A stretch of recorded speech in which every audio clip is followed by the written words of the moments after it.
بر محمد و اهل بیت محمد بلند سلام.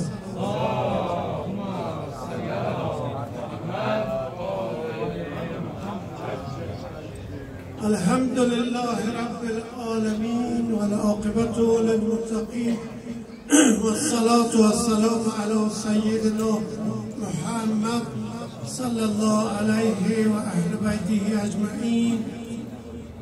أما بعد، فقد قال الله الحكيم في كتابه الكريم: ولا تحسبن الذين قتلوا في سبيل الله أمواتا بل أحياء عند ربهم يرزقون.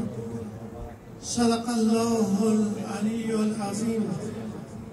آیه 169 سوره مبارکه آل عمران و آنهایی که در راه پروردگار به شهادت رسیدند، اونا را مرده شما مپندارید، اونا زنده هستند و نزد خداوند روزی میخورند.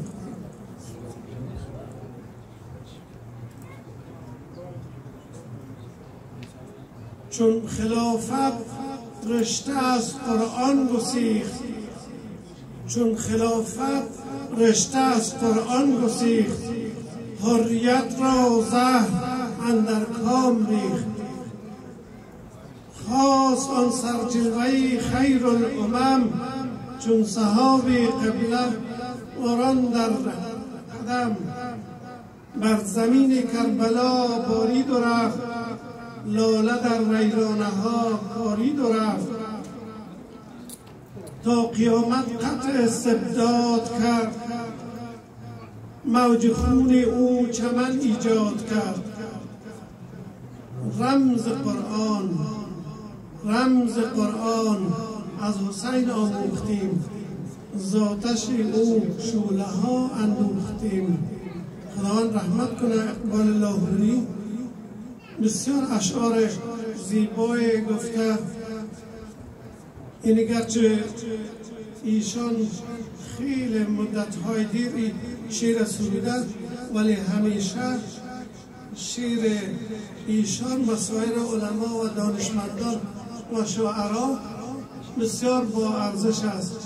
و حالی که ما شما در بیداری اسلامی بگوییم و خصوص در 100 سال اخیر هستیم، ما هر اندازه که به قرآن عظیم الشان، به معنای قرآن عظیم الشان، به تفسیر قرآن عظیم الشان مراجعه میکنیم و در زندگی از او استفاده میکنیم، و واقعا قرآن عظیم الشان اگر ما شما درست در سطح جهانی، چه ما مسلمان های افغانستان چه سایر مسلمان ها بیاموزند و عملی کنند، بهترین راه حل برای تمام جهان است.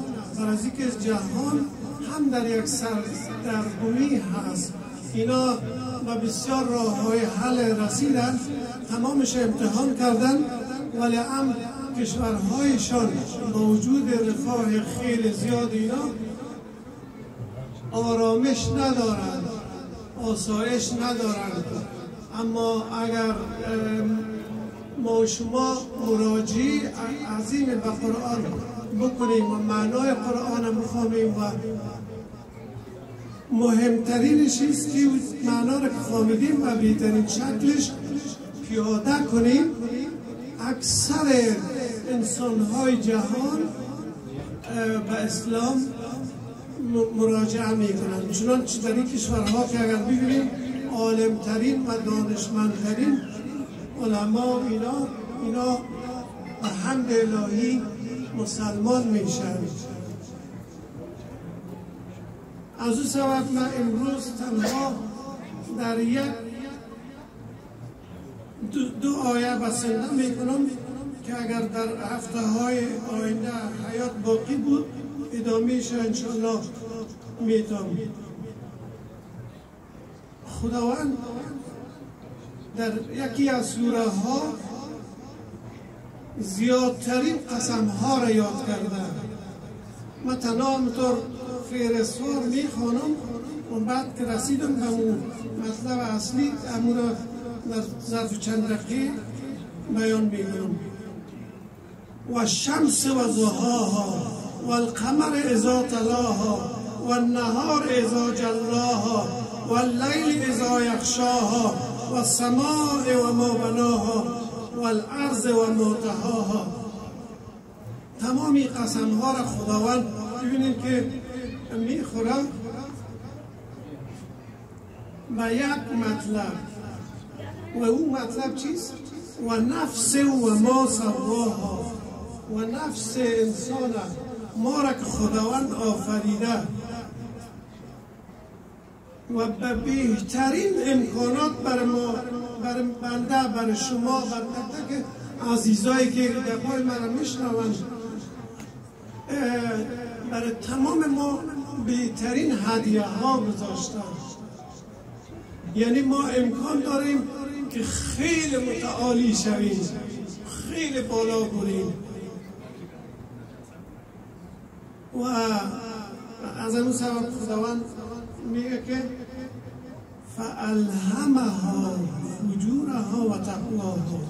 یک طرف ما میتونیم که صاحب تقوا شویم، خیلی بالا بریم، همیشه هر جایی که هستیم از ما خیر میبرن، به همه کس نیکی میکنیم، به پدر و مادر و خواهر و معلم و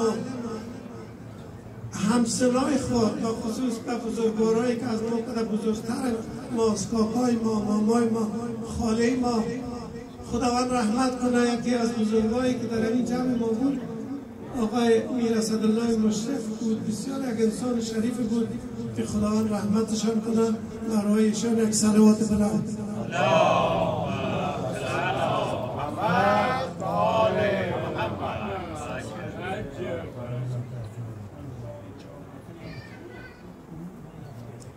و همین نفس که هست چی هست؟ همین نفسی که خداوند میگه این بنده پیش شما هستم، شما پیش روی من هستید. یعنی ما هر کدام ما نفس هستیم. از چی هستیم؟ از روح تشکیل شدیم و از جسم.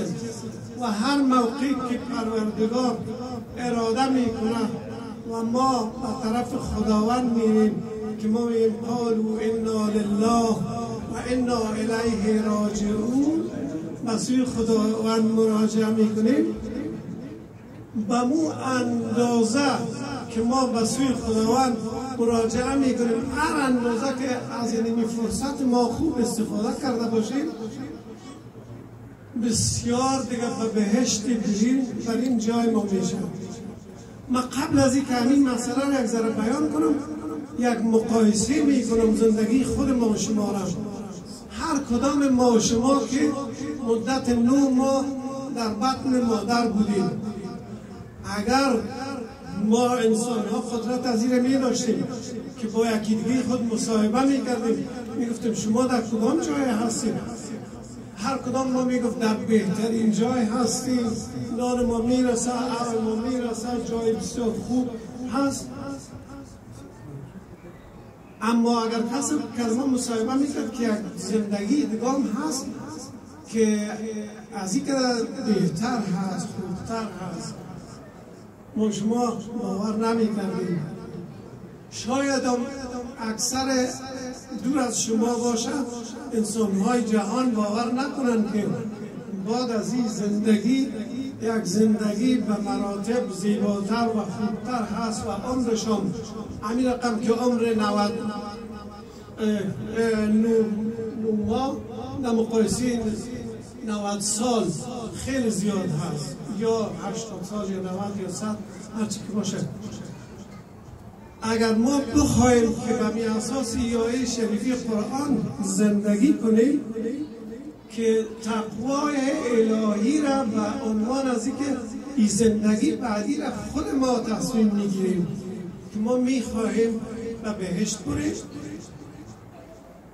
یا خدای نخواسته میخواهیم به جهنم بریم، این به اختیار خود ما هست.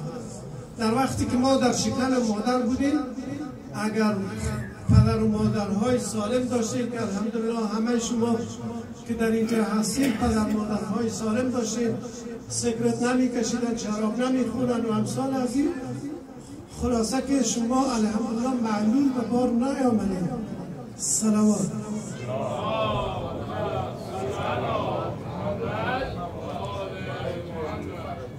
و پدرها و مادرهایی که زیاد توجه میکنن وقتی که مادرها حامله دار میباشه اینا قرآن میخوانن، گپای بسیار خوب میزنن، به هر کس خیر و خیرات میتن. به خصوص حالا که مهاجرین عزیز ما در افغانستان سرازیر میشه، هر کدام ما شما که یک کمک میکنیم این جهت تقوا هست. این بر الهی که اونا را کمک میکنیم ما آینده خودم تضمین میکنیم. یعنی بهشت رفتن بسیار یک جای خوبه هست و شرطی که ما همین کارهای خوبی را که خداوند گفتن بکنیم. و به جهنم رفتن بسیار کار بد هست. شما ببینید کسایی که در زمان امام حسین علیه السلام بودن، مثلا شمر علیه اللعنه یا عمر سعد، اینا فوق العاده مثلا امام حسین علیه السلام، پیامبر خدا را، حضرت علی علیه السلام، حضرت فاطمه زهرا سلام الله علیها را بهش معرفت داشتن، اما لحظه‌ای تصمیم گرفتن تا ابدالابد به جهنم رفتن.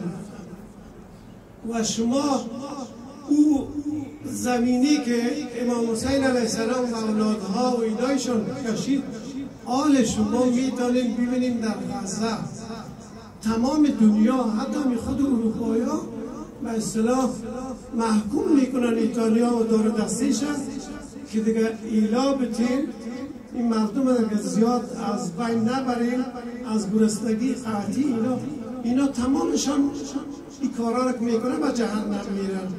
اما تمام شما عزیزا که کوچکترین کمک میکنین در همه جایی که دست شما میرسن، شما انشالله که وارد بهشت میشین و بهترین راه هست.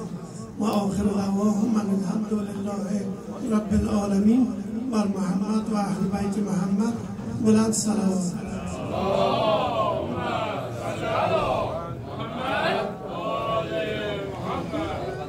سپاس و تشکر از محضر سرورزم آقای احمدی عزیز که مطالبی بسیار بجای را خدمت شما تقدیم کردن. انشاءالله از درگاه عزت منان عمری با عزت و طولانی در پناه آقا برای بزرگوار خواستار هستیم. زمان می‌گذرد، روزها همواره جلوه‌ای روشن‌تر و تراوتی روح بخشتر می‌یابد. هرچه زمین و زمان